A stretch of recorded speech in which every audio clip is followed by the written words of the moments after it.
2023, and entitled Ad hoc Servia Ghana Limited, represented by Anthony Raoul, the petitioner herein, versus Drivers and Vehicle Licensing Authority.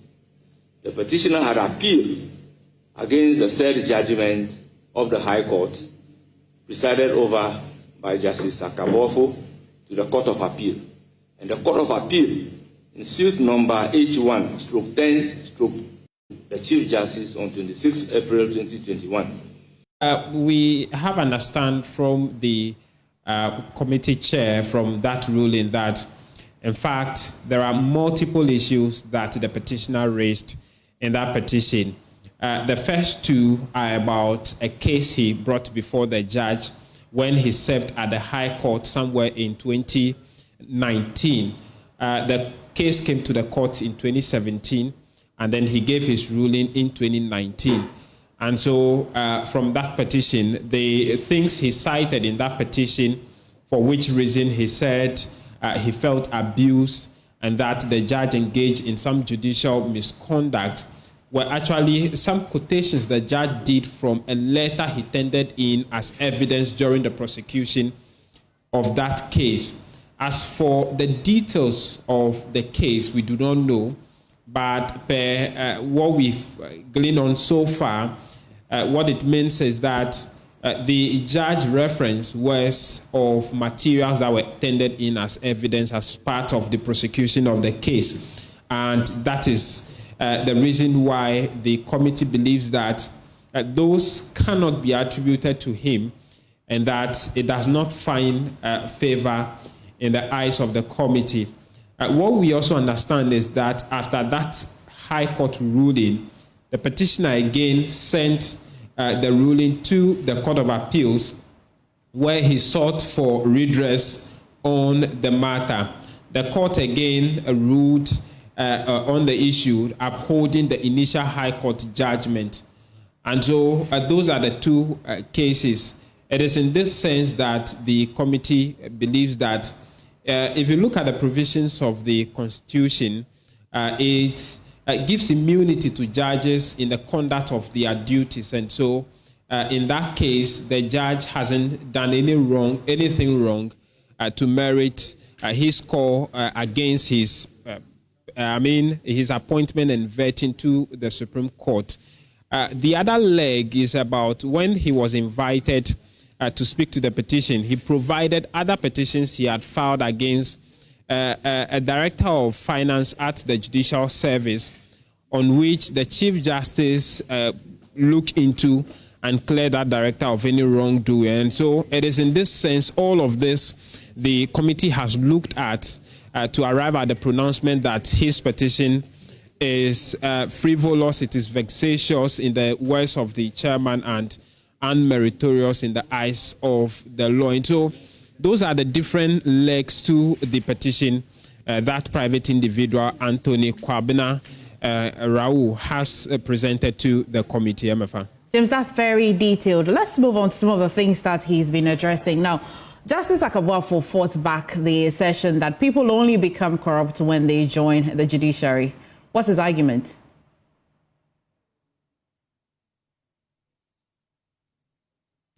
Exactly. So that's one of the issues that the minority leader in ranking on the committee, Alexander Penyo-Markin, has been seeking his view on, about a conversation on how the reputation of the judiciary is declining in the eyes of the public. There are allegations or assertions of members of the court, either judges or lawyers, being corrupt and all of that. And his view has been that it cannot be the case for everybody to conclude that it is judges or lawyers, when they move to the bar, that they become corrupt.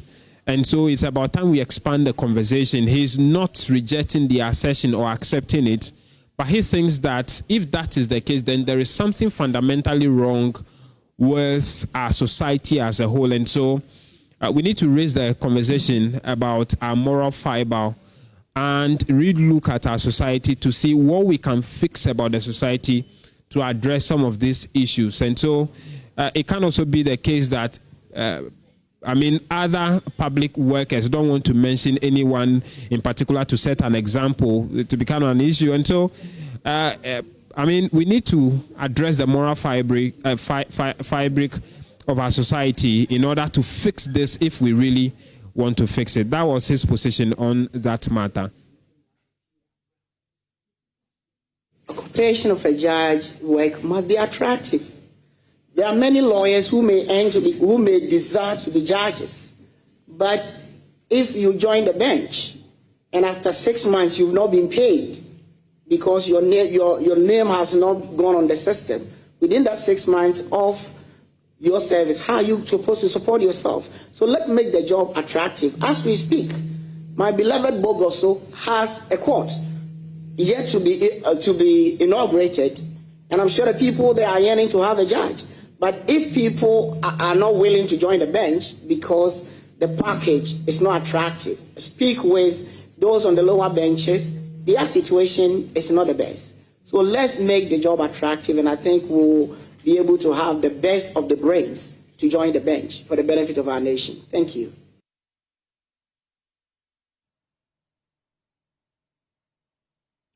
Right, so James, what did he say about the expansion of legal education in the country? I'm certain that many legal students will be interested in this.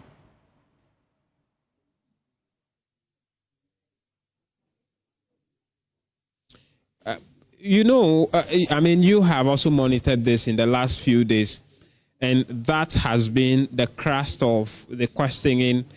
I want to bet that it has been posed to all of the 7 nominees that the Parliament has been vetting so far.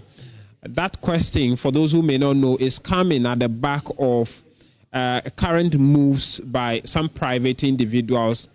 Top among them is Roxy Nelson Dapamakpo, who is a lawyer as well as the whip on the majority in Parliament, about the need to expand legal education so that we take the monopoly from the Ghana School of Law to other law faculties in the various universities who offer the LLB courses. He delved into the archives and pulled out some data.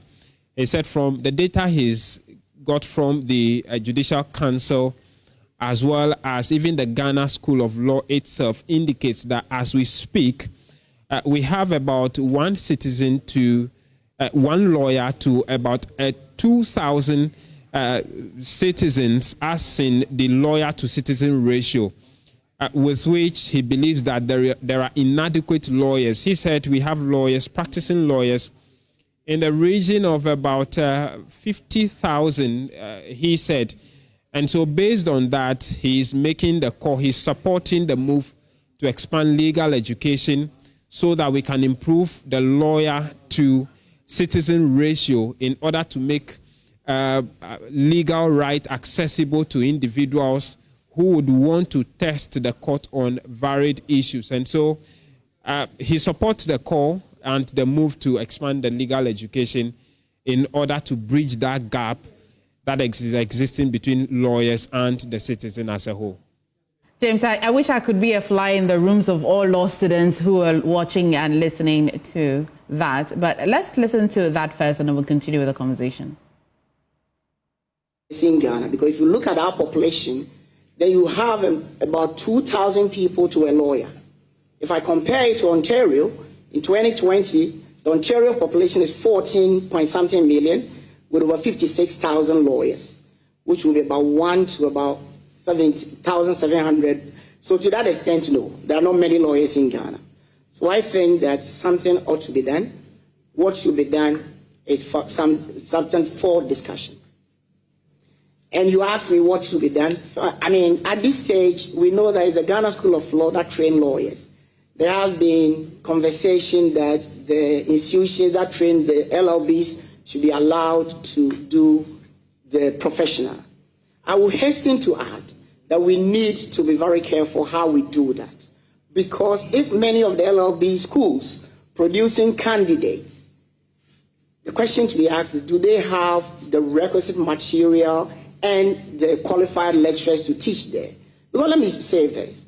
If you produce, let's say, 100 graduates, and they write the entrance exam as it exists now, and you don't have more than 10 people passing, then I think there's something wrong. So yes, we should enlarge it, but we should be very careful because after LLB, somebody must do pupillage. Do we have qualified chambers to train the lawyers who will qualify?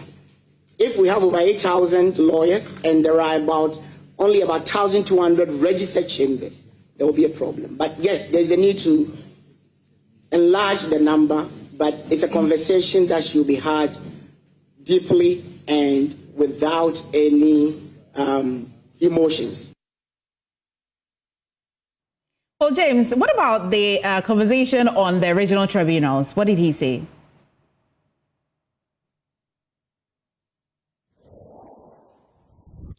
It's another call he supports, just that he said he does not understand why a lot of people are afraid of the activation of these regional tribunals. We know that the Constitution makes provision for that, but since the inception of the 1992 Constitution, those regional tribunals have not been set up. They do not work as we speak. This government is making the move to activate them. He said he supports that on the grounds that he believes they are coming into existence in order to fast-track criminal trials, especially in order to expedite judicial justice and delivery in the country.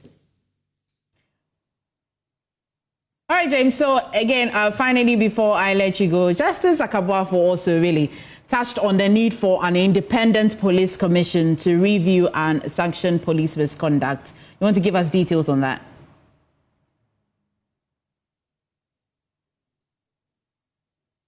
Exactly. So the ranking member, Penny Markin, talked about the fact that about the incidents that occur sometimes when influential people in a society use the police to do their bidding, where they only place the police on call sometimes and they go ahead to effect arrests of persons even before the police themselves begin investigation into the alleged conduct of such suspects, and how it is bringing about police misconduct and also degrading the public trust in the police system.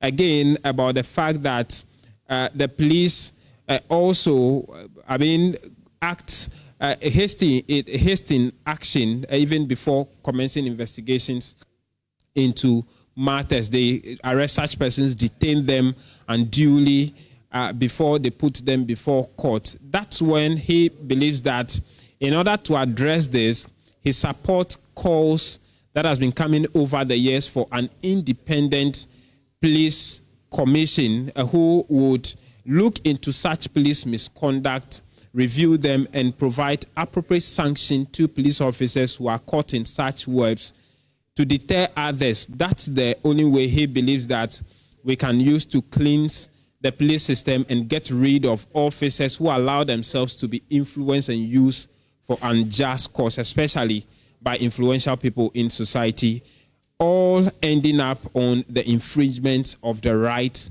of private citizens. Right, James, so I know that at the end of the entire vetting, the chairman of the committee had a word for, he addressed them. What did he say?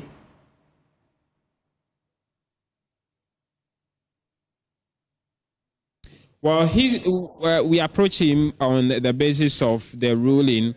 My interest was to know whether they have been able to invite the individual in question to at least hear from him before they arrive at the decision. He established that this ruling has been the committee's unanimous ruling. It's not a matter of minority against majority.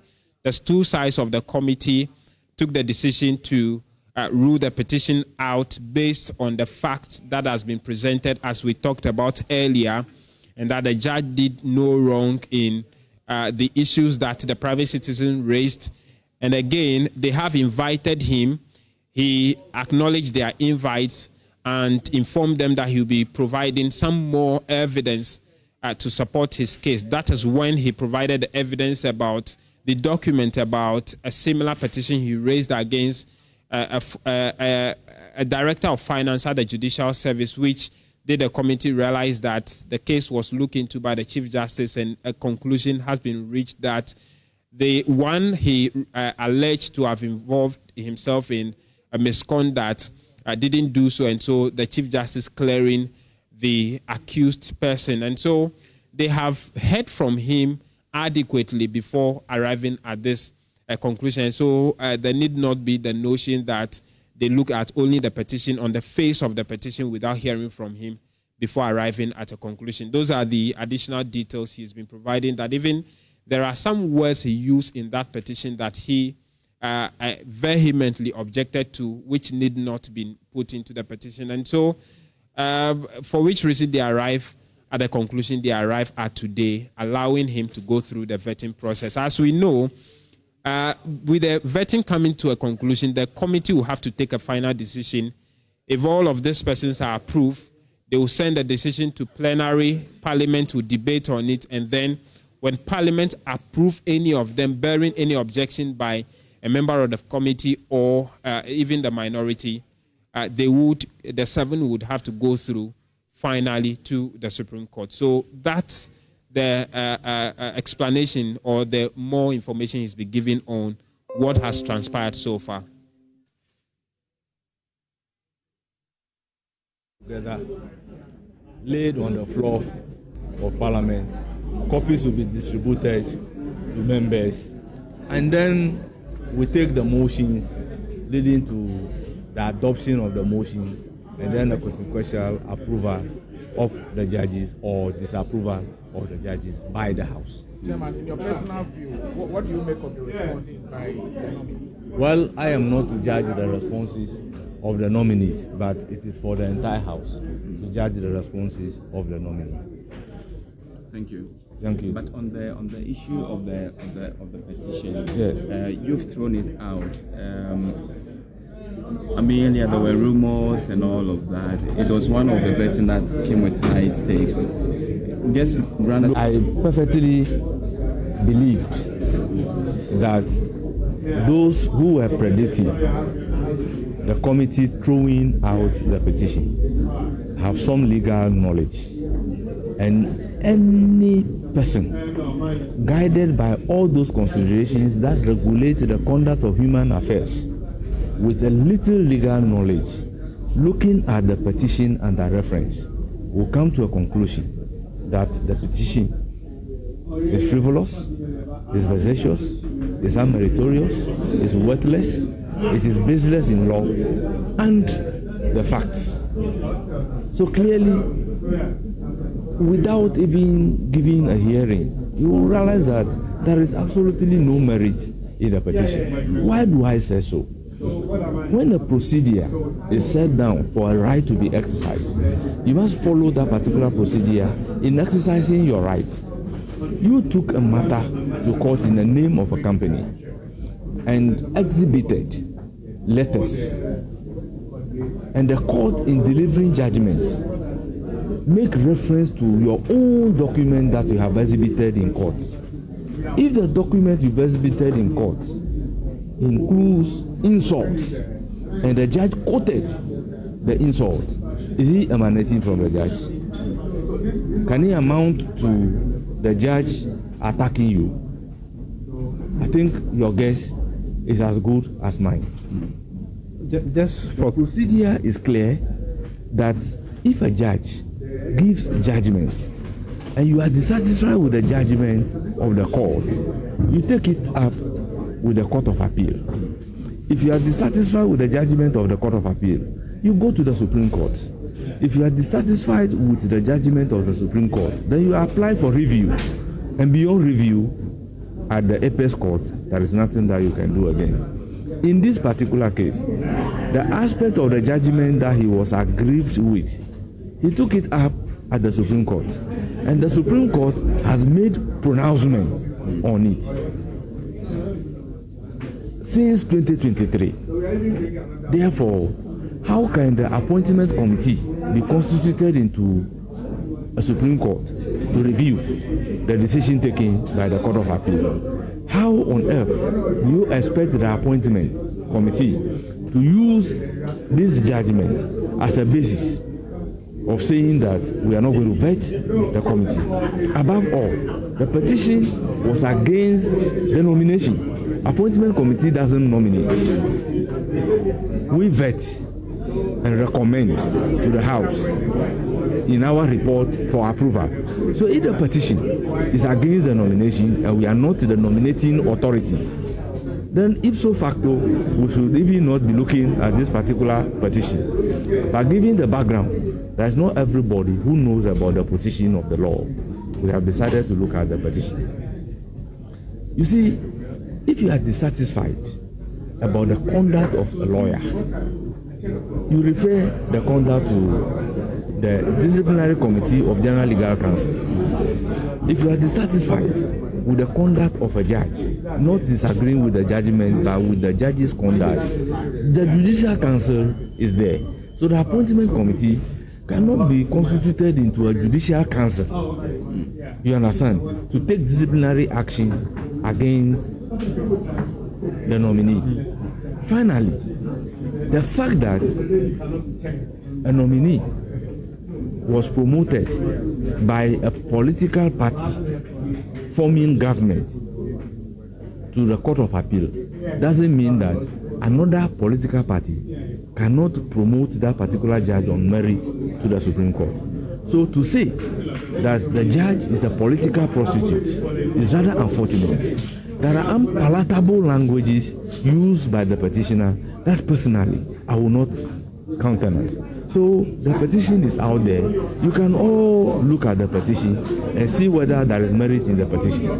He told the committee that he was going to produce a further document. We could have dealt with the issue since yesterday, but we waited for the further document. And the further document produced was to the effect that the same person who wrote the petition against His Lordship Justice Akabofo was the same person. Away from the Appointments Committee, the Electoral Commission is pushing back against accusations of negligence and financial loss over the reprinting of leaked ballot papers ahead of the 2024 elections. Just 6 days to the polls, the EC confirmed a ballot paper leak and swiftly recalled materials from the eastern and western regions, then re-awarding the printing contracts to Backpress and InnoLink. Appearing before Parliament's Deputy Commissioner Dr. Bosman Asare revealed the reprint cost over 6 million Ghana cedis. James Savaji has more in this report. Deputy Commissioner for the Electoral Commission, Dr. Bosman Asare, appeared before Parliament to answer questions on two key things. One was some procurement issues on the eve of the elections as well as after the December 2024 elections, and two, on how far the EC has gone in the compilation of the Ablikma North constituency election results. Even before Dr. Bosman could take his seat, the MP in whose name the question is, Roxanne Nelson Dapamako, objected to the Deputy EC appearing before the House to give answers in place of the substantive EC boss. Mr. Speaker, so the heads are the heads. And the head of an independent constitutional body is the head. The deputies are not permissible under this provision. Mr. Speaker, I believe that we can make progress. After the back and forth over the propriety of this, the Speaker ruled that the House constitutes itself into a committee of a whole to allow him to provide answers. On the issue of contract awarded for the reprinting of leaked presidential and parliamentary ballot papers for both eastern and western regions, just 6 days to the elections, the EC Deputy Commissioner reveals that over 6 million Ghana cedis was spent on that, insisting that there's not been any procurement breaches in the award of that contract. 2024 general elections, presidential, the cost, 3,621,281 cedis and 30 pesos. The date of award of the contract, 24th December 2024. And this was for the 7th December elections, the reprinting of ballots for the eastern and western regions. The next one, 2024 general elections, parliamentary, the cost 2,442,329 cedis and 59 pesos. The date of award, 24th December 2024. For the 7th December 2024 general the parliamentary elections for reprinting of ballots for the eastern and western regions. There was no breach of the procurement law. There was no breach.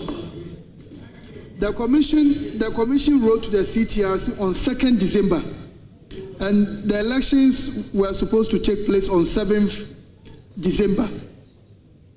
In the response by the CTRC, they indicated that we wrote to them on the 2nd of December. And before we printed the ballots, we wrote to the CTRC. So CTRC knew all the printing houses and the specific regions they were printing. So we didn't go to PPA. So it was only appropriate that when we had to withdraw ballots for the eastern and central regions, we had to go back to the same organization that permitted us to engage these printing houses. So as far as we are concerned, there was no breach of the procurement law. On the Ablekuma North constituency coalition, which has stalled for over 6 months now, the last time the EC met the Election Security Task Force, the IGP COP Teteyohunu indicated that the police are ready, only waiting for the EC to provide them with a roadmap to finish the coalition process. But Dr. Bosman has indicated to Parliament that they are still waiting on the police to give them the go-ahead. We haven't escalated it beyond the police, because in my response I indicated the police said they were getting advice. So we are waiting for them to write to us based on the advice for us to proceed. So we haven't done any escalation. Parliament has therefore requested details of the procurement document in the award of those contracts. From Parliament House here in Accra, my name is James Savaji for Joy News. You're watching The Pulse. Now, the Inspector General of Police has ordered a raid on illegal miners destroying the Asenanyo Forest Reserve, the same area where 4 multimedia journalists were assaulted last year while documenting the devastation. Though it's unclear if they have been arrested or the suspects are linked to that incident, 4 individuals have been detained and 4 excavators seized. The reserve has faced relentless destruction since 2023. And in 2024, armed men allegedly working for Edelbertalum Resources Limited abducted and assaulted journalists investigating the illegal mining. The forest, once part of a reclamation project, has suffered severe damage with planted trees destroyed and the tributaries as well of the Ankobra River polluted. We've got Erastus on phone to give us more details. Erastus, what's the current update of this? As you said in your lead, it is true that this is the same area close to the Esumenya community where we went, if you remember, late last year, and we were abducted, taken to a different location and assaulted by armed thugs belonging to the company that is working there. And in fact, since then, the area has come under intense attack by illegal miners in the area. So it is welcoming news that this afternoon the Inspector General of Police has ordered a raid on that part of the forest, the Asenanyo Forest Reserve. And so far they've been able to stop the activities of these miners. 4 of them have been arrested. 4 excavators have been seized. Other equipment have also been seized. And as we speak, they are still in the area conducting operations. I mean, Erastus, this story definitely will bring you memories. I mean, today you're telling me that, well, it's refreshing to know, but what kind of memories does it bring to you? So it comes to me directly what we were taking through, myself and 3 others, my camera technician, the drone guy, and the driver, who were severely assaulted by men who were destroying that particular forest. Today, it's not clear whether these are the same men, but then it also gives me a sigh of relief that at least somebody is doing something about it. When we reported it last year, it did not get or elicit a response from the authorities needed to do due diligence. And so it went unnoticed. The government of the day did not do anything at all about our reports that we brought out. And so I am happy that the IGP has taken it up. There are quite a number of them in that forest destroying it. And we are happy that he's raiding those camps. Erastus, would you say that between last year and this year, the tributaries of that area has gone bad, or at least it's been reduced, the level of damage to it? If you look at the drone footage that we brought, and you see the level of devastation to a forest that has been reclaimed and citronella trees planted, the trees had almost matured. And if you look at how they've uprooted them, miles of devastation you're seeing. And the fact that even did not get the government of the day to step in to stop the devastation. More people have gotten into it, and now they are destroying that beautiful forest. You're talking about tributaries of the Ankobra that run through the Asenanyo Forest Reserve. They are highly polluted, and as we speak, almost muddy in that particular area. So it also joins, you see, the Manso areas where galamsey has really devastated those towns in that area.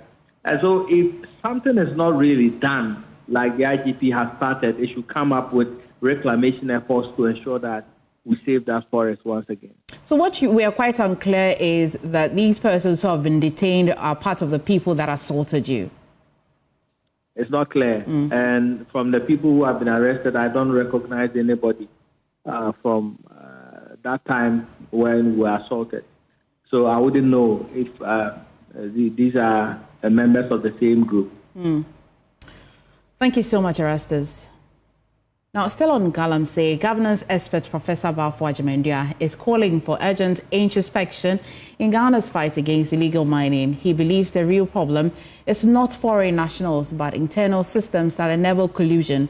According to him, there must be some kind of collusion with foreigners to destroy the environment, and is urging the state to review entry points that allow foreigners to collaborate with local actors to destroy the environment. This comment, or his comments, follow remarks by the Chinese ambassador to Ghana, Tong Defa, who has declared that Ghana cannot completely wipe illegal mining, locally known as galamsey.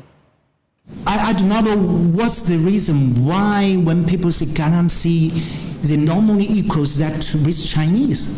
But actually, it is not Chinese who, the issue is not originated from Chinese. I mean, you can see those mining, Chinese people cannot get the license, cannot get the permit.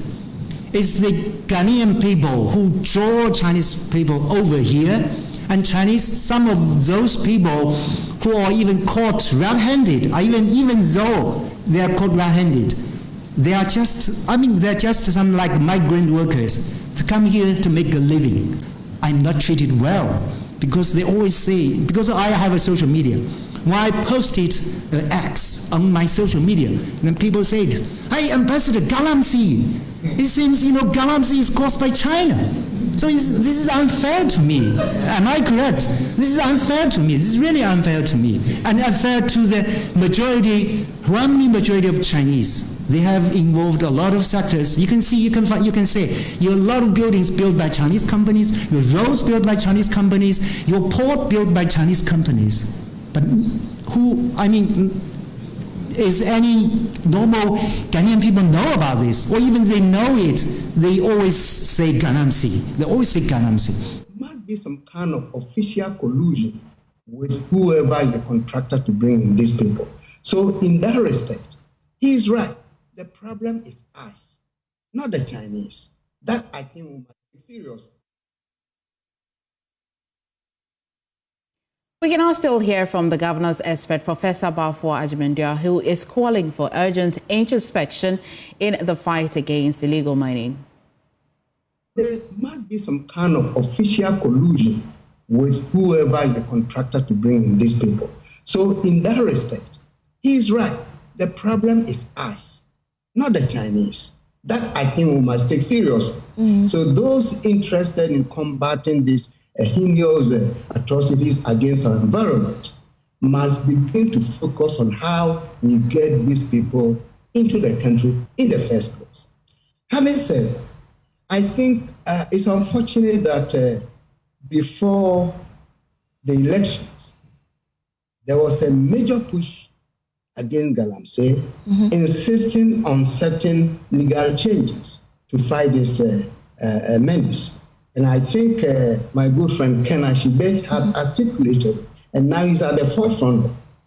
So 6 months or so into the new government, it's still worrisome that the issue seems to be intensified to the extent that if the latest report on Jaw is accurate, that Dr. Hanabisu has even been confronted by an official of the state, a police commander, then again, that suggests there's a certain official collusion in this whole process. And of course, the latest expose by Asarodonko, a champion of this fight, indicated that some big party officials are involved.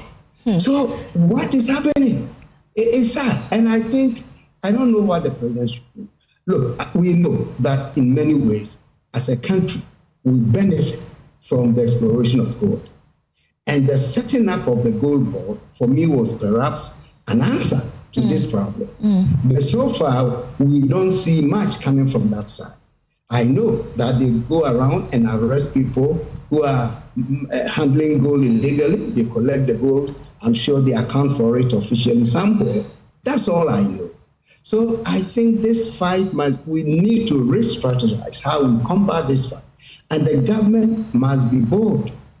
You see, the one reason many people say that led to the defeat of the previous government was because of its poor management of the galamsey matter. Well, and I think to a large extent it's true. Yes.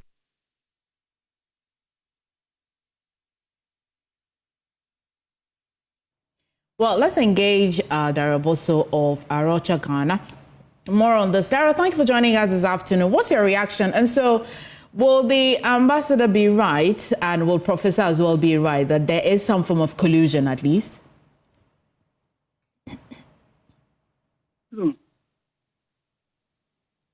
Can you hear me? Yes, Dara, we can. Thank you.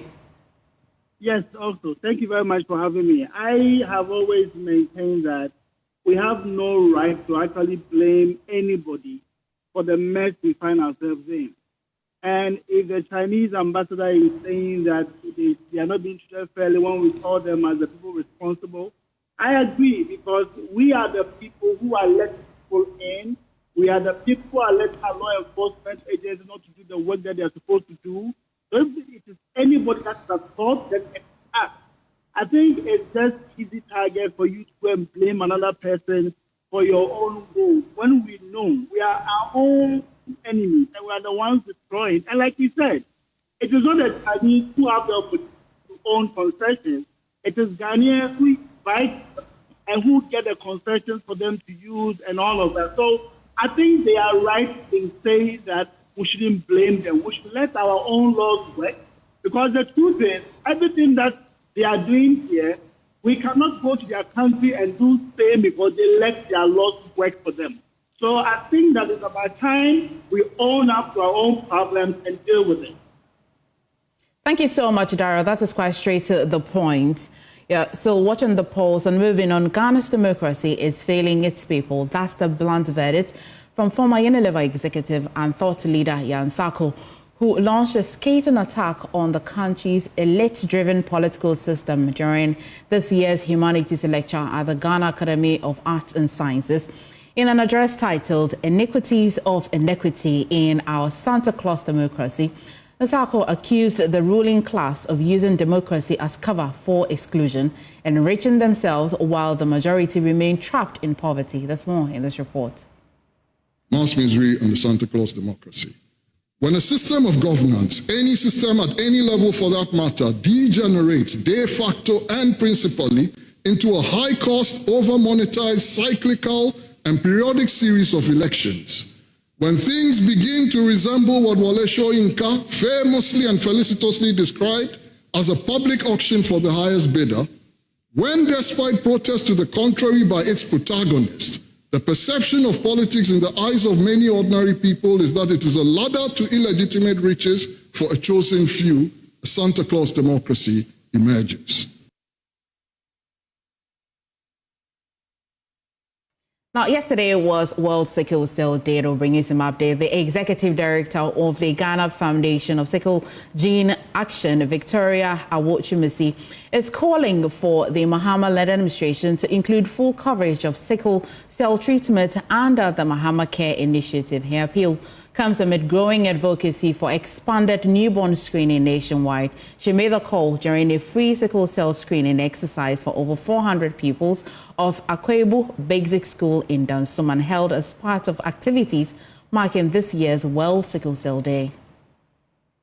It is marked globally as World Sickle Cell Day. This year's theme, Global Action, Local Impact, Empowering Communities for Effective Self-Advocacy, highlight the need to elevate the voices of those affected by the disease. In Ablekuma West, the Ghana Foundation for Sickle Gene Action held a free screening for hundreds of students at Akwebu Basic School, where patients and families shared emotional stories. Among them was George Jido, father of 17-year-old Caleb Jido, who has battled the condition since birth. Caleb had his first stroke in 2011 when he was just 3 years old. Since then, he has had several episodes of strokes, seizures, and with extensive brain damage due to repeated strokes and convulsions. Caleb has had several blood transfusions, iron overload management, multiple surgeries, and numerous infections. As a result of this, Caleb is not able to go to school. He's not been able to do anything for himself. He needs a caregiver for him to be able to do his daily needs. Sickle cell disease means, to me, it means hospital bills. Whatever comes goes to hospitals. You either buying this medicine or paying for this treatment. That is how life has been for the past 14 years. The acting superintendent of the Dansoma Polyclinic, Dr. Na Kola, says limited screening is undermining efforts to combat sickle cell disease. At Dansoman Polyclinic, we do see about 1 in 100 patients would present with sickle cell. We have sickle cell, SC, SS, the varied forms that we see. More commonly, those who come in crisis would be the SS genotypes. But we do also realize that this may be an underestimation, because generally people tend to come only when they are in crisis. We don't tend to see them a lot coming in for screenings unless you are lucky to get someone coming in for premarital screening. The executive director of the Ghana Foundation for Sickle Gene Action, Victoria Awochumesi, who led free screening for over 400 students at Akwebu Basic School to mark World Sickle Cell Day, urged the government to fully absorb treatment costs under the Mahama Care and the National Health Insurance Program. There's a huge burden of the disease on parents and families. So we're appealing to the government, particularly our president, John Dramani Mahama, and the Mahama Care Program, for them to adopt most of the care burden on families with sickle cell disease. They need the medication, which is hydroxyurea, is currently on healthcare insurance, but it's not always accessible in our facilities. So we need more to be done to make it available for parents to access the medication. The preventative testing and screenings, such as hydroxyurea to detect early signs of stroke, is not available on health insurance. So we need that to be taken on as well. Blood transfusion, a huge part of sickle cell disease care. So we need the burden, the cost of burden of that to also be taken on, as well as the x-rays, blood tests, and all the associated treatments that oftentimes parents have to bear costs for when they are caring for somebody with sickle cell disease. The Ablekuma West Municipal Director of Health Services, Valerie Osei-Tutu, emphasized that beyond raising awareness, early detection and tackling stigma are critical in the fight against sickle cell disease. For Joy News, Carlos Caloni, Dansoman. You're watching The Pulse. Stay with me. When we return, we shall take you live to the Achimota Retail Center, where we launch this year's EcoBank Joy News Habitat Fair. And also, we've started the first clinic. It's all the way to Sunday, the 2nd day of June. Stay with me. We'll bring you details on that. Back to The Pulse. I'll now take you live to the Achimota Retail Center, where my colleague Jacqueline Ansumayebo is on standby to tell us how the atmosphere over there is at the EcoBank Joy News Habitat Fair, our first clinic. Jacqueline, what's going on over there?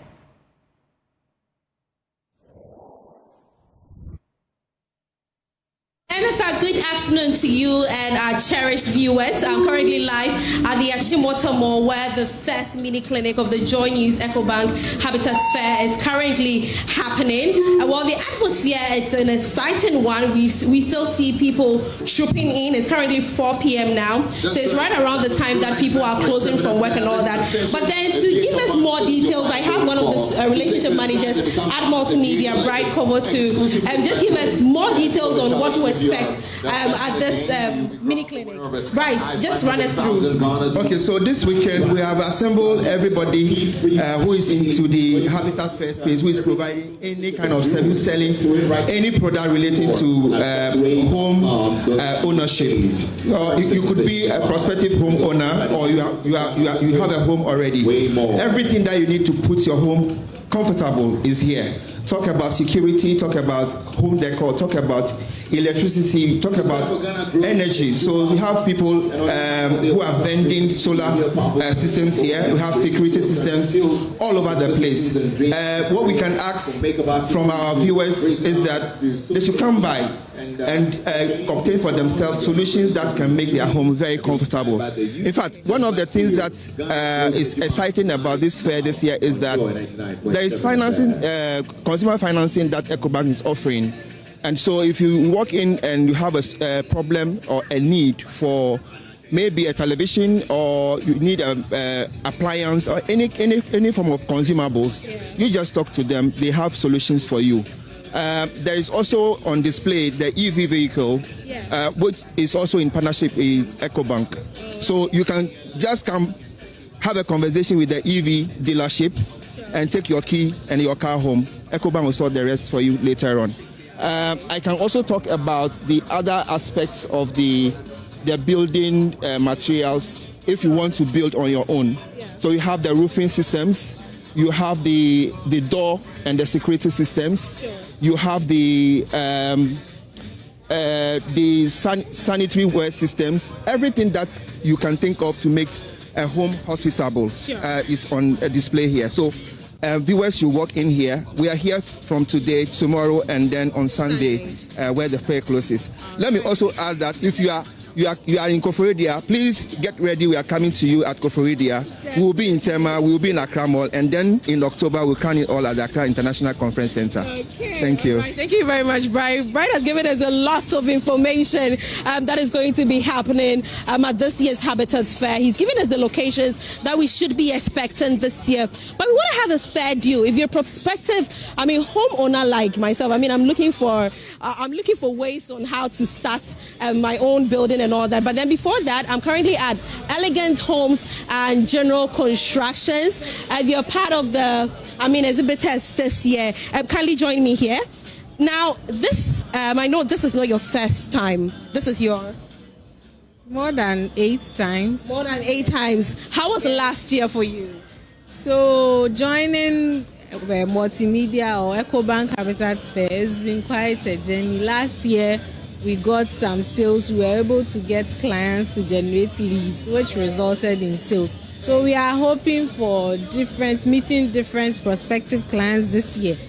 And we are hoping everybody come on board, especially this first mini clinic, to come for us to discuss. We have a lot of goodies in stock this year. So assuming in just one sentence, when someone watching us right now, when they want to come to Elegant Homes and General Constructions, what are they expecting? So we are giving a 10% discount this fair, and we are giving a free remote control garage. We are giving cornices, plaster boards, UPVC. We have UPVC. We have the 10% discount, as I said. we have the ceiling speakers, we have the fitted wardrobe and the kitchen. So we are encouraging everybody to come around. This year we have even new designs, off-plans designs for clients to also choose from. Yes. All right. Well, that is from Elegant Homes and General Constructions right here at the Achimota Mall. For more details. Now, currently, we want to move to other places here. Let me get closer to, we have Safety and Homes Solutions also here at the first mini clinic. Now, when I walk here, what am I expecting? Oh, but even before you answer that, last year were you part? Yes, we've been part of Habitat for 3 years now. And how has it been for you? It's been great. Actually, as we started the Habitat Fair, we were a very small company. Okay. But through Habitat Fair, we've been able to acquire bigger space.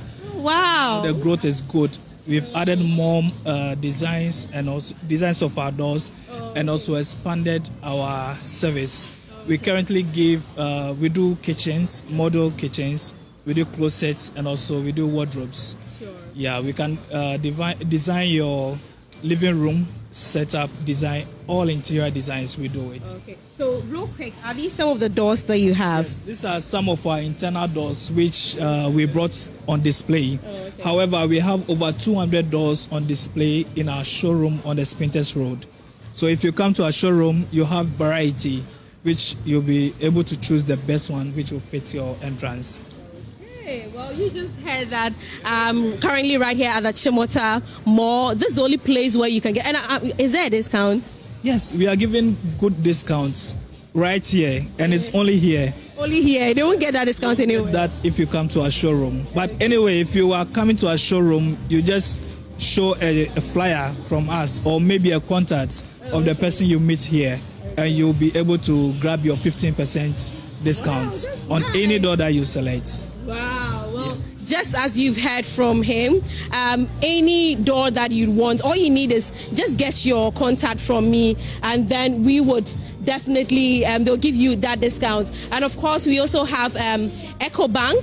EcoBank is also one of the major sponsors for Joy News Habitat Fair for this year. They are currently here. So just as Bright said, if you want more details when it comes to housing, anything that you want to do, just pass by. I mean, Accra, wherever you find yourself, Achimota Mall shouldn't be too far to find. We're still around. Now, let me also move to another vendor that we have here, exhibitors, that we have here. That's Virtual Security Africa.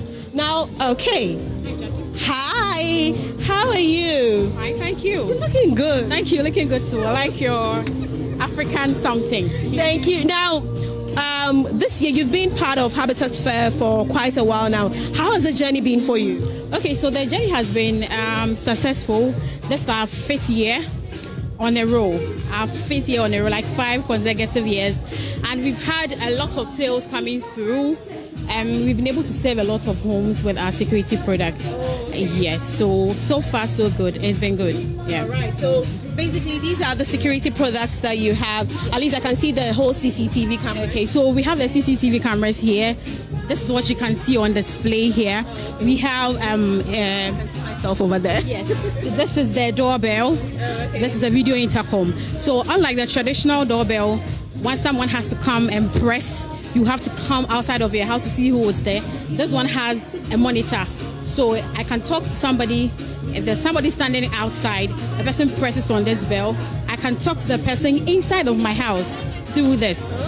Okay. Yes. I don't need to come and ask, who are you? Who are you looking for and all that? No. So because of the inbuilt camera in this outdoor station, you can be able to talk to whoever is standing at your gate through this. We also have the intruder alarm system.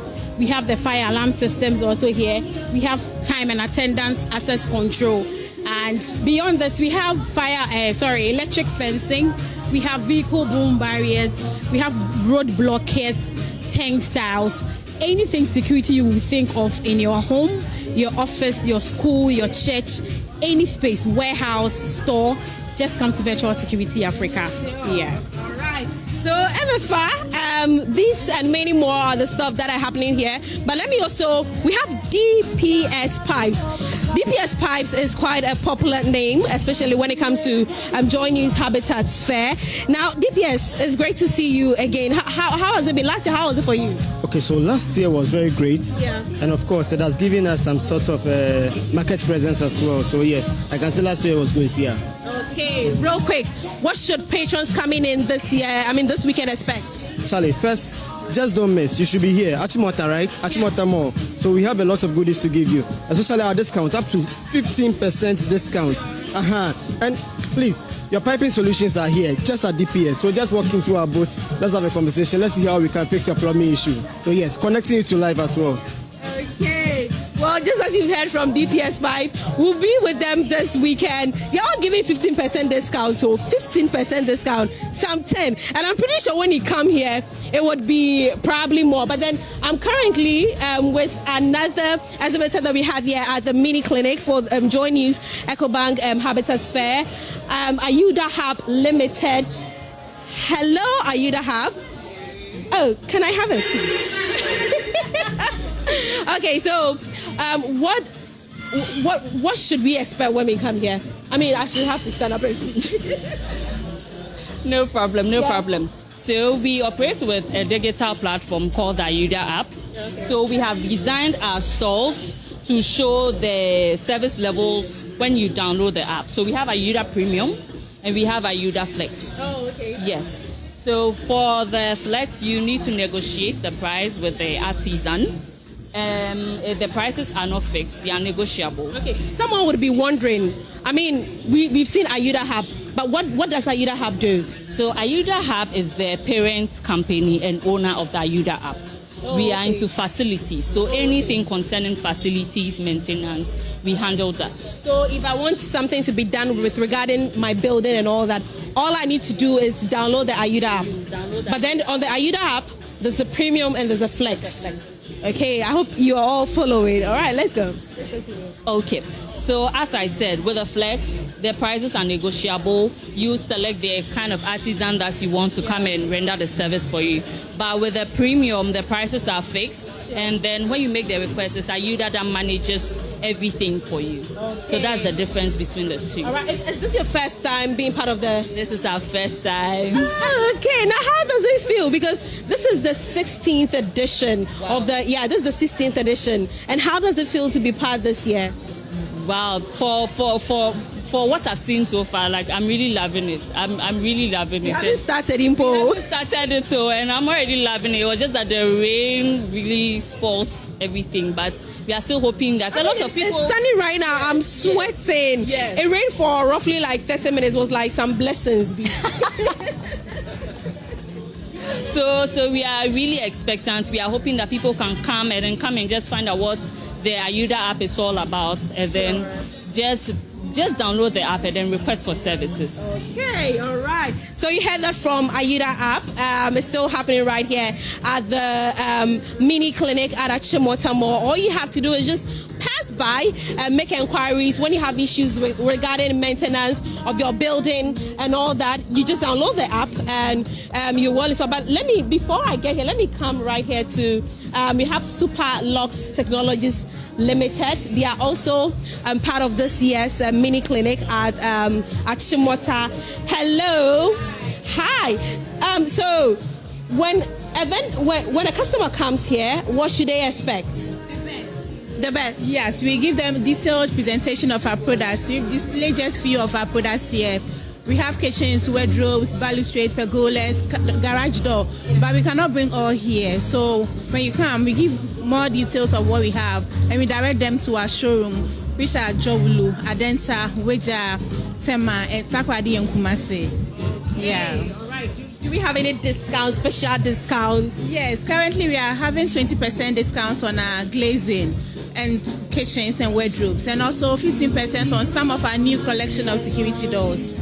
Yeah. So mainly Super Locks Technologies Limited has to do with locks and all. Security doors, internal doors, balustrade, we do carports, pergolas. Initially we started with just locks and security doors, but now being innovative company, we keep giving our clients what they want. So we look across and what's really trending in the country, we bring on board.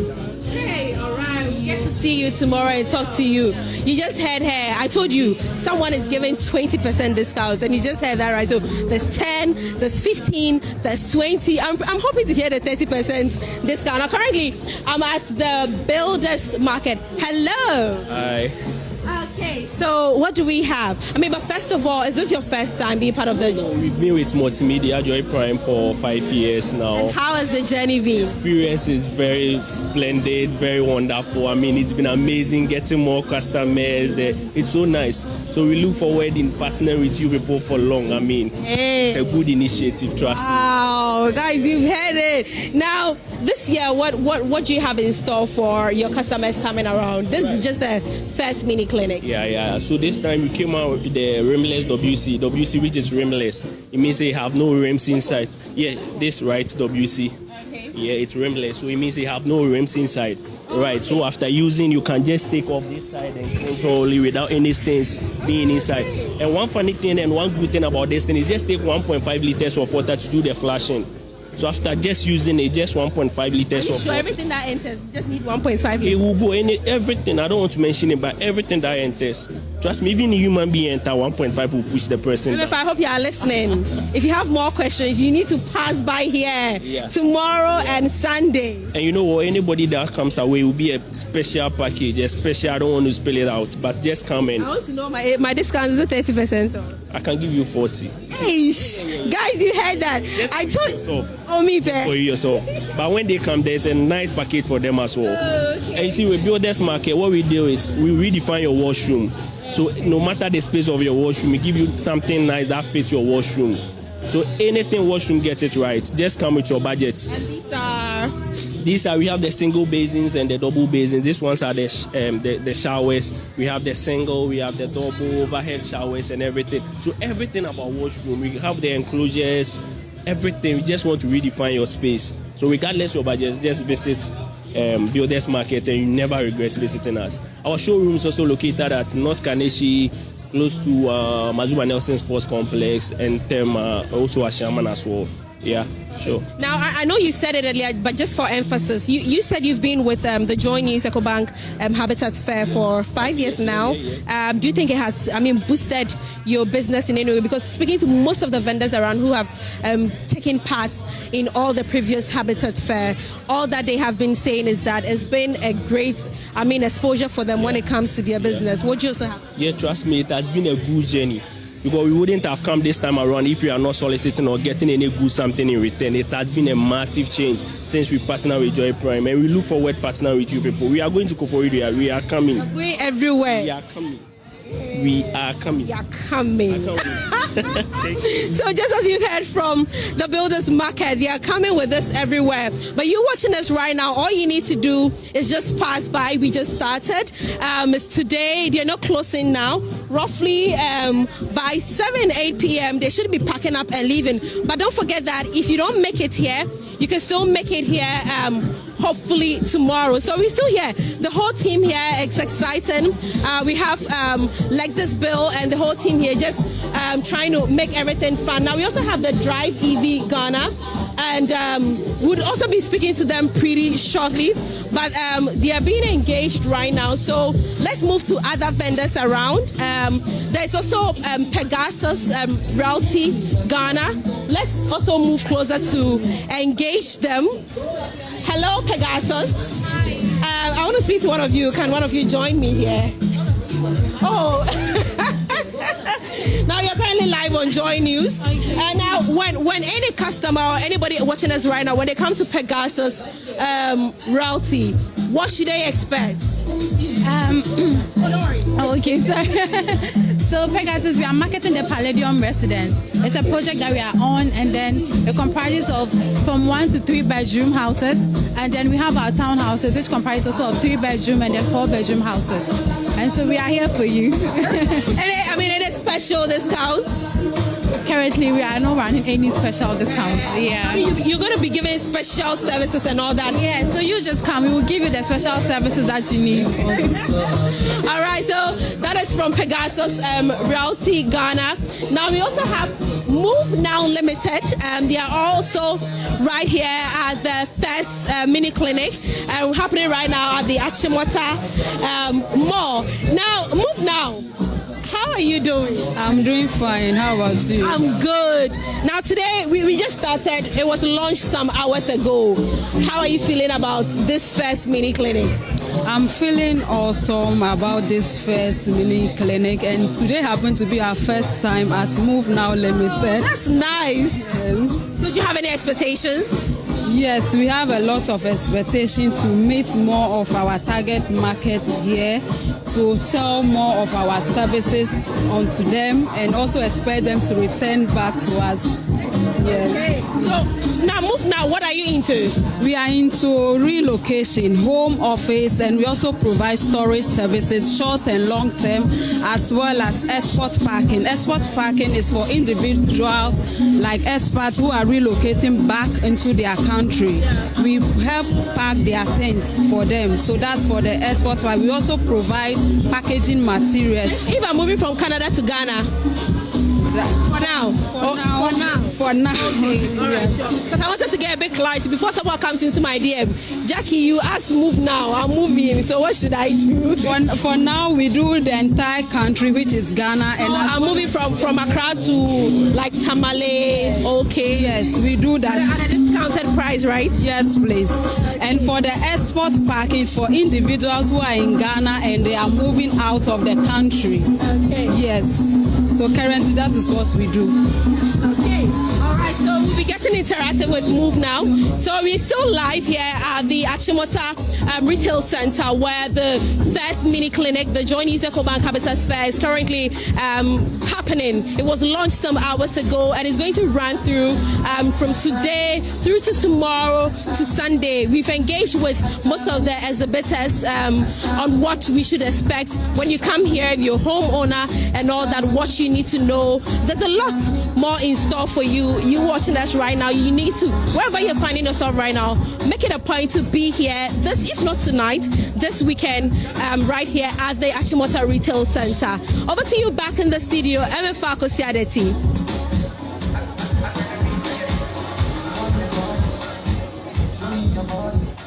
Thank you so much, Jackie, who's bringing us how it's coming to life at the Achimota Retail Center. And if you go there, you have so much options to choose from. Let us help you build your dream home. Now, back in the studio, the Ghana Journalists Association stands at a critical crossroad as it prepares to elect new national officers to lead the association for the next 4 years. With the June 30, 2025 polls fast approaching, the presidential race is heating up as the two front-runners crisscross the country, intensifying the final push.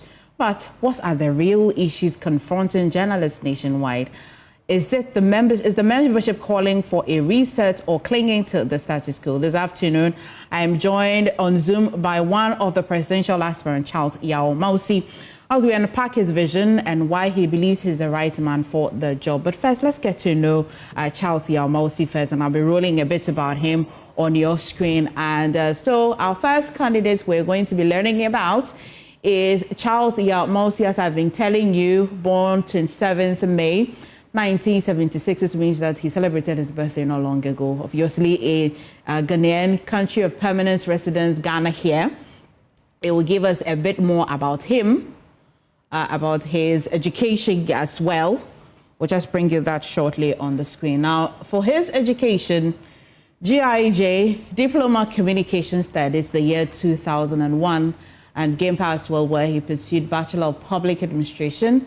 That's in 2009, at the University of Education in Winneba, MA Communications Media Studies 2018, and in 2022, MPhil Strategic Communications, still in the same university. And achievements, 20 years plus of development, journalism and social communications, Executive Director, Transmedia Network, 18 years developing comm strategies for CSOs and donor projects, has led financial literacy campaign for Government of Ghana's financial sector reforms project, and continues to highlight some of his achievements, currently leading comm strategy for the Ghana Economic Transformation Project, World Bank funded clearly, developed a national comm strategy for Ghana's anti-corruption plan, produce public education materials, flyer, brochures, videos for major donor projects like USAID. Continues to say that ATS with the Danish NGO supporting advocacy and media systems, 4 years as technical advisor, Star Ghana oversaw media work during 2012 elections, 4 years with the NIDA as well, 3 years reshaping the Busak Fund's communication, rebranding media strategy.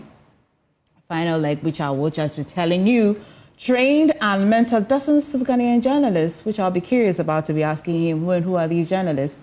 Experts in right-based communication strategies and donor governance programs, strong media network advisor to GJA and other key press groups, strong media network advisor, we'll get into that, helped develop anti-corruption strategy for the Judicial Service of Ghana.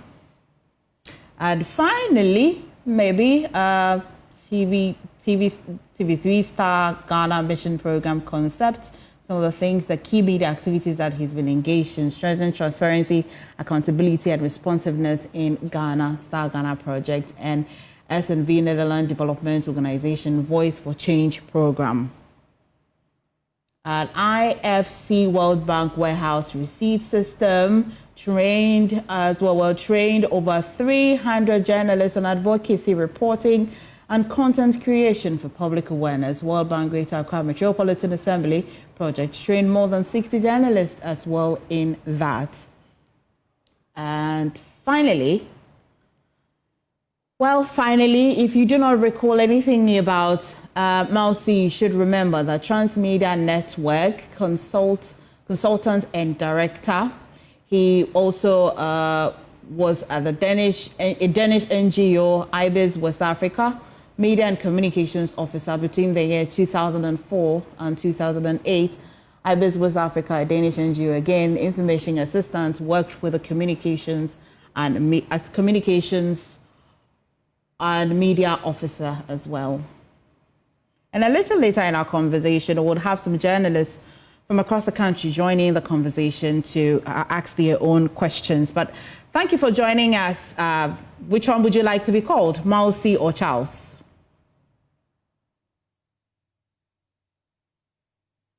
Please unmute if you can hear me. Charles is fine. Charles is fine. Okay. Yes, okay. Please. So let's start with the current assessment of the Ghana Journalists Association first as an entity. What's your current assessment of it? Well, I think the association at the moment needs rescue. I think the association at the moment needs to be revived. I think the association at the moment needs capacity building to strengthen the skills at the secretariat. I think the association at the moment needs to strengthen its branches and chapters across the country. I think the association at the moment needs a welfare policy. I think the association at the moment needs innovation and new ideas that would help strengthen the welfare system in terms of investment. I think the association needs ideas as to rehabilitate the secretariat that was handed over to us many years ago. And these are many other things that I think the association at the moment is begging for. Right. And again, before I forget, MFA, the association also needs to revive interest of journalists in the association. Okay. I mean, before we get into rescue, because I'm quite interested in what you're rescuing it from, what's your assessment of the current president? Well, I think the current president has done what he could do. We all have our capacities and our experience. We all have our path of career in the profession. Journalism and media is a broad area. He has done his part, and I think that based on his capacity, his experience, his character, this is how far he could bring the association. Therefore, he has done his part.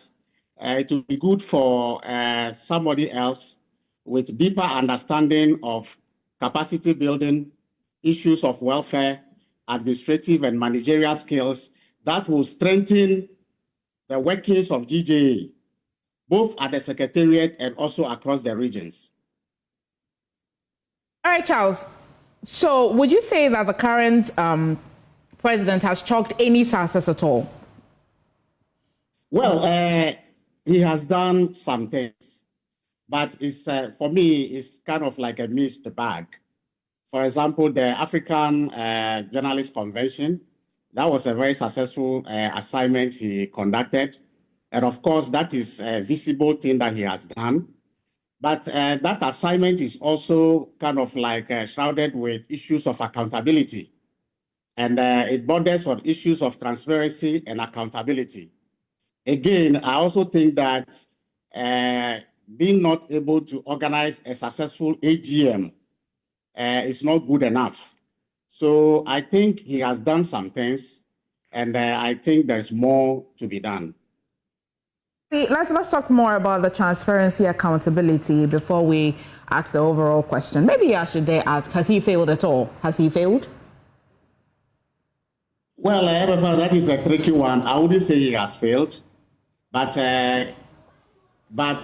speaking to journalists across, interacting with colleague journalists, I realized that there is a cry for transparency, credibility, and accountability. What do you say transparency and accountability? Explain. The way the association is run, issues of finance, issues of accountability, and even recently there was a report that we could not file audited accounts at the Registrar General. There are issues of tax that we have to deal with GRA with. And these are all things that I think borders on good governance, accountability, and transparency. Right.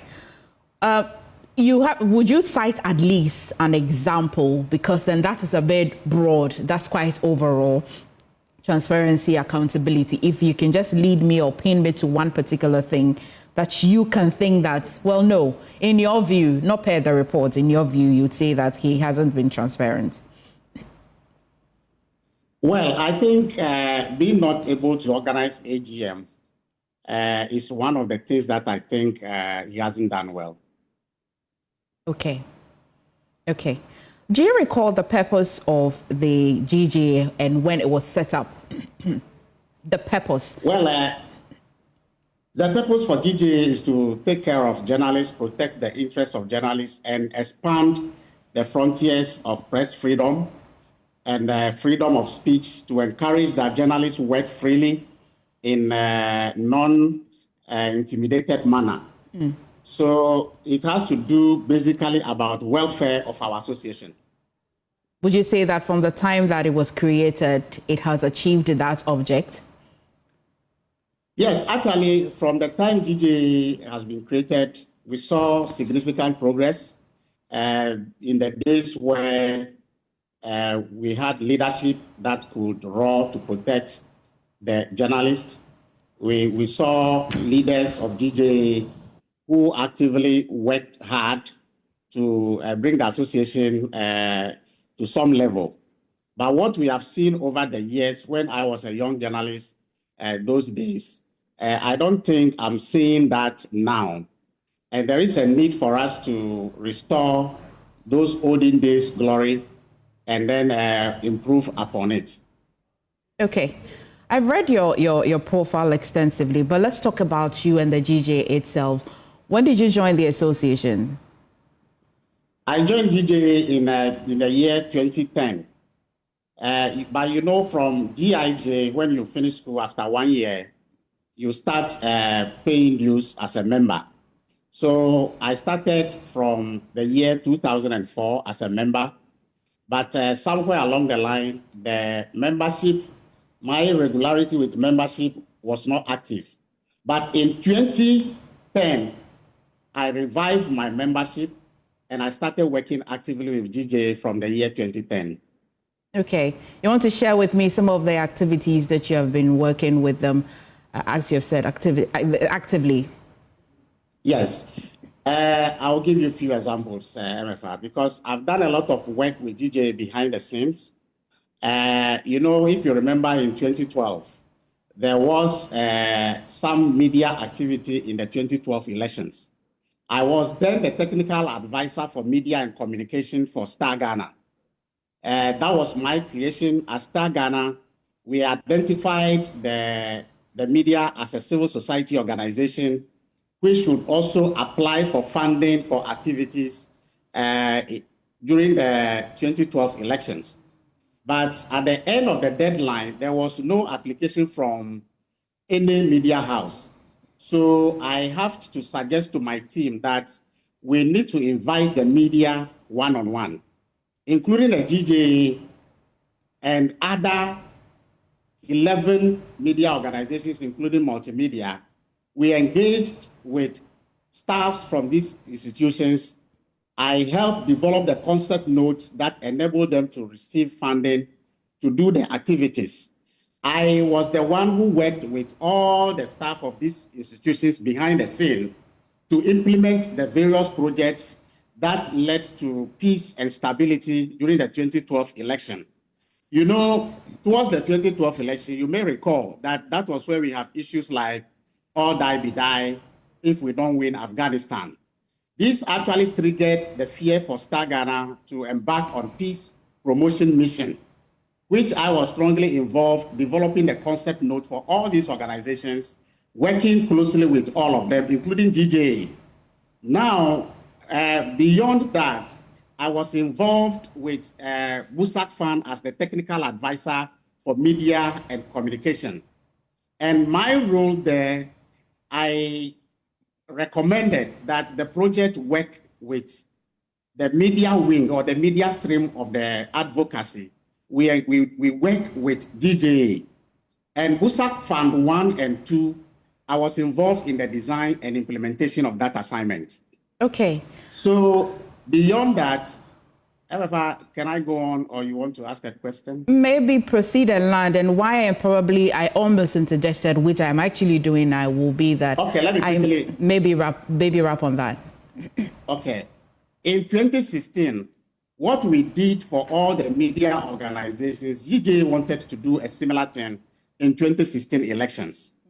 I left Star Ghana because then we ended the phase 1. So the phase 2, I was not part of the phase 2 team. Leadership of GJA approached me. I developed the concept note and the proposal for that assignment, which could have earned GJA $55,000 to do different activities around 2016 election. The proposal was passed, but GJA could not pass through the due diligence stage. The due diligence stage denied us that access. And the due diligence stage involved looking into your books, your financial management, your audited accounts, how checks are issued, payment processes. When that was conducted, we could not pass. So I advised GJA strongly that let us build capacity of the staff. Let us strengthen systems within the organization that will enable us to pass this kind of test in the future. Okay, Charles. So it appears to me that most of your activities which you're highlighting are quite third party, which maybe you may have to let me understand. It looks like it's not directly with the GJA. It will be through another medium. I'd be happy if you're able to... No, not exactly. Okay. If you make it easier, exactly. I would want to just, by the end of this interview, just pick up directly GJA's activities, which one of them you've been actively involved in since you joined 2010. And it's okay to limit the joining at 2010 because you were quite not active prior to that, right? Well, if you say I was not quite active before 2010, fine. No. From your own words, you said from 2004, you were quite irregular. Are we on the same page on that? Yeah, right. Okay. So is it okay if we limit it to 2010, or you want us to expand the conversation to when you were irregular? Exactly. Okay. So from 2010, I was involved in all the key projects that Busak Fund had ever implemented. And I have mentioned these 2 key projects because the concept note development, the implementation of these activities, work plan, budget management, how do they carry out the activities, the reporting to the donor and all that. I was involved. I did these jobs for GJA without any fee from GJA. I did it as a member of the association. Okay. That is very straight to the point and a bit more clear. Would you say that from 2010 to now, and this way, just trying to understand your role very proper, especially because of the role that you want to take on, would you say that you have been actively paying your dues? Have you ever faltered? Do you owe dues anyway? No, I have not owed dues, and it is very interesting that the news is going around that I was nearly disqualified because I owed dues. No, never at all, MFA. I am an individual person that if that calls the treasurer, pursue her, where is the Momo number for me to pay dues? And eventually I have to drive to the center to go and pay my dues. Just this year, I was there in March. And as at the time I went in March to pay my dues up to June, that time I've not even decided to contest. So I drive there, I paid my dues. I don't owe any dues at all. But the news going around, and I know that this is an election, and people would want to discredit their opponent. But if I had owned dues, I'm not sure I would have been published in the earlier list that members of good standing. But I'm a member of a good standing, so my name was on the list. Only for me to go to vetting, go through the vetting process, and for the news to be out there that they were going to disqualify me because I owed dues, which I couldn't really fathom. But in any case, there are other contestants that they have disqualified. They didn't even accept their nomination because they said they were not paying dues. Okay. So how come my nomination was accepted? I went through vetting, and only for the news I was passed, and only for the news to be going around that I owe. Well, as I speak to you now, you do not owe no dues. That's good to know. Because you've talked about dues, let's stay on that a little bit. It's quite a concern for members. What would you do with it? Currently, many are asking, should it be paid cumulatively? I mean, of course, because the union would need money to be running, like as an entity. Should dues be paid cumulatively, or you'd have otherwise another means which you think should be done? Well, on the issues of dues, you heard me just mention that I have to call the treasurer just to be looking for the number that I could pay my dues through. And I have to drive all the way to press center to go and pay dues of 50 cedis. The fuel that I spend is even more than the dues that I'm going to pay. So I am thinking that we need to look at the due payment system. Now we have platforms that could digitally allow us to pay our dues easily. I don't need to go there, because one of the problems about dues payment is that majority of my colleagues are not able to pay because they don't have a clear pathway of pushing the money to the association. We need to work on that, because if you don't make payment easier or easy for our members, then it's going to frustrate them if they have to do things like that. That is why when I drove there in March, I decided to pay even in advance, because I was not sure when I'll pass through again and I had to go and pay dues. So simplifying the process, I think, is a way to go. Okay, so for you, in terms of dues, it's not a matter of cumulatively or not. It's for them to simplify the process and make people, help people to be able to pay easily. Exactly. Beyond the dues, what exactly is wrong with the GJA that you think you want to fix? You have mentioned that you want to rescue it. At the end of the conversation, we'll know. I'd invite my colleague journalists to actually ask you a few questions. They are on the line. But you have mentioned rescue. What are you rescuing it from? It's under a current leadership. You have mentioned that he has done some. But what are you rescuing the GJA from? There is a technical capacity gap at the Secretariat. There is a financial management processes gap at the Secretariat. There is apathy among members. These are things that I think we need to work on. Okay, so beyond that, everything else is okay. But you have advised... No, beyond that, MFR, beyond that, we need to have a welfare policy. Okay, that I recall you mentioned. Yeah, you've mentioned that. But yes, you have mentioned that you have advised the GJA for some time now. Why aren't you staying being a technical advisor than wanting to be a president?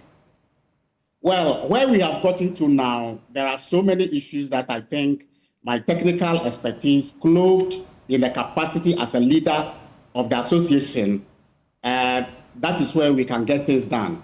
If you are advising and the advice is not being taken, and we see the gaps that I am talking about widening and widening by the day, there is a need for me to step in and see whether and plead for members to give me the chance so that we can do things differently. That will in turn benefit all members of the association.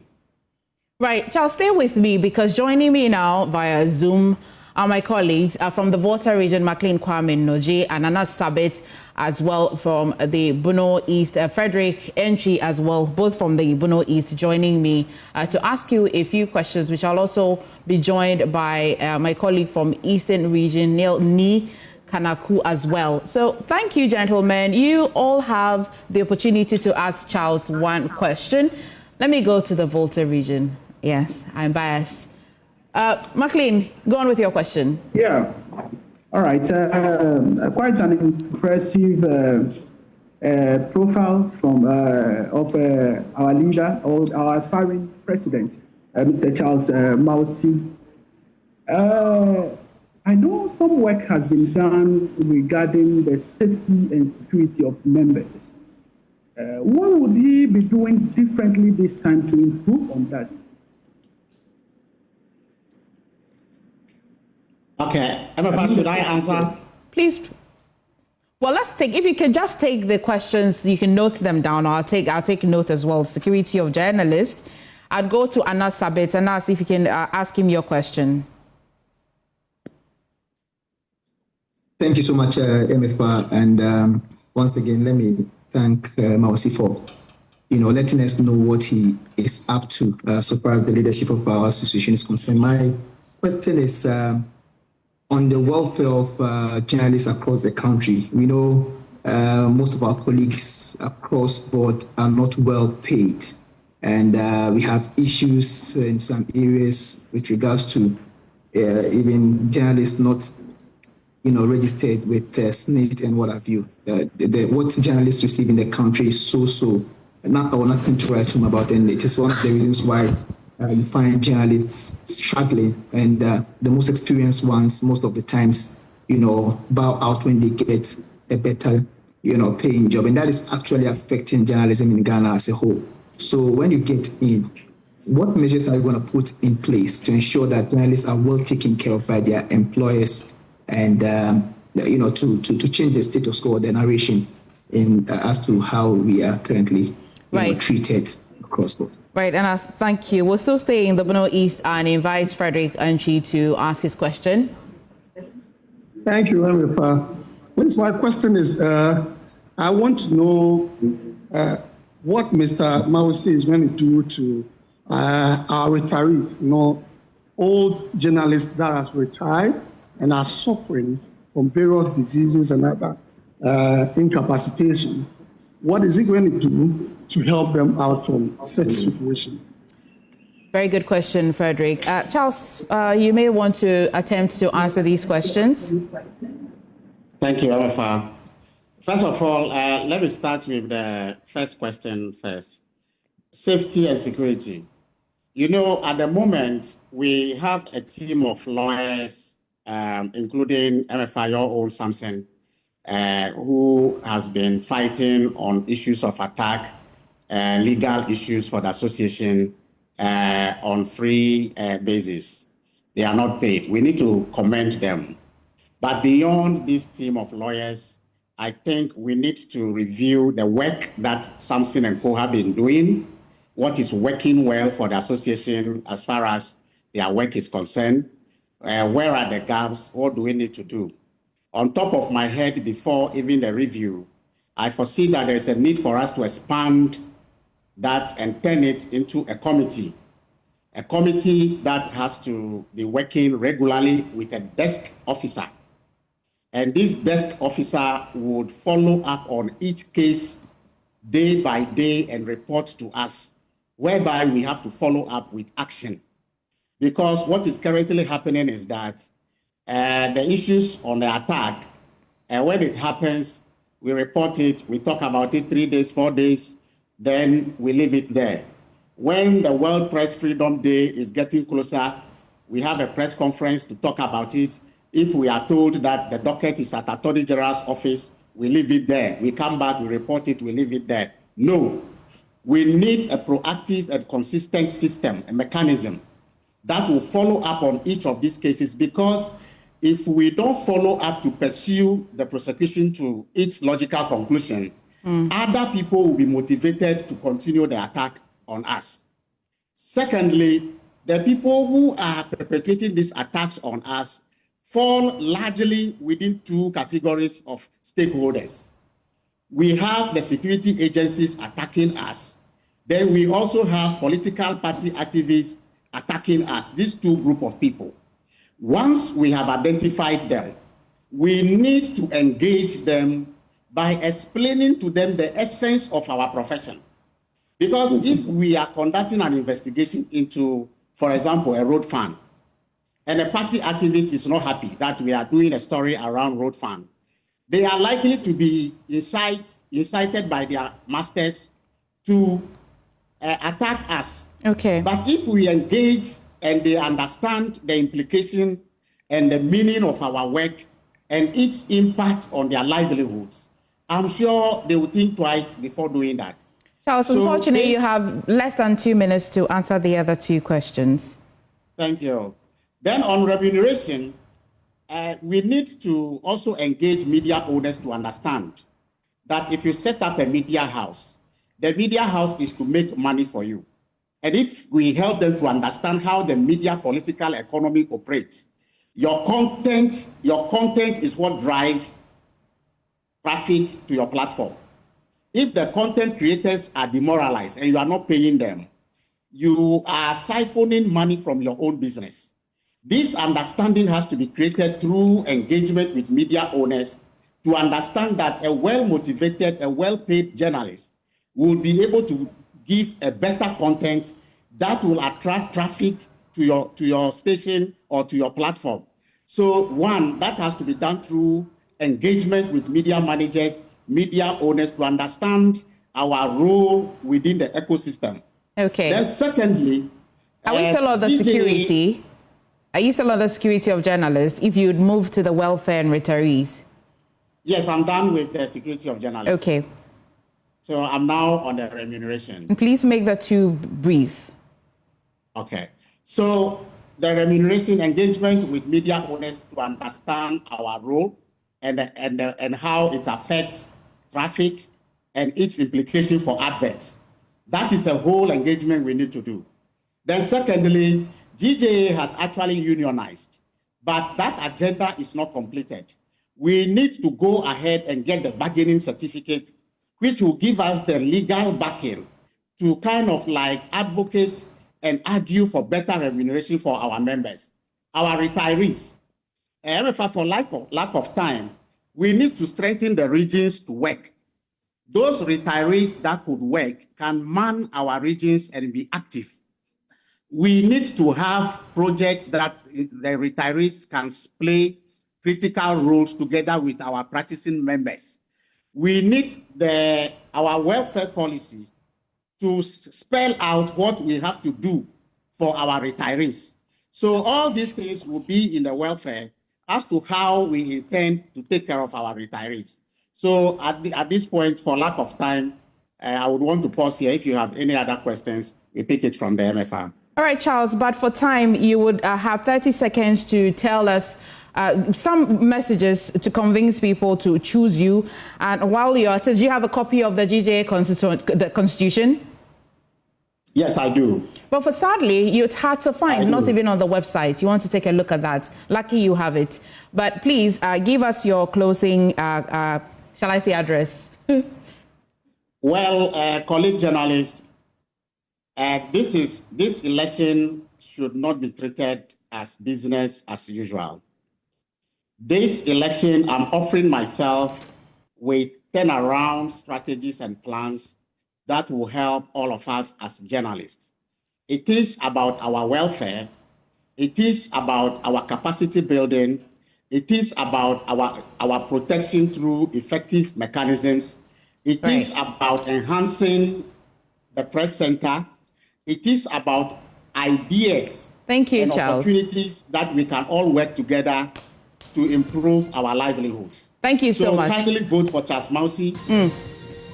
Thank you very much, Charles Mausi, for joining us, one of the GJ aspirants. We'll bring you a series of that. Thank you for joining us as well on The Pulse today. And please visit the Achimota Retail Center, where the EcoBank Joy News Habitat for Affairs Clinic is happening all the way to the 22nd day of June on Sunday. I'm MFA Kusiadeti. Please log on to myjoyonline.com for more news. Thank you for watching.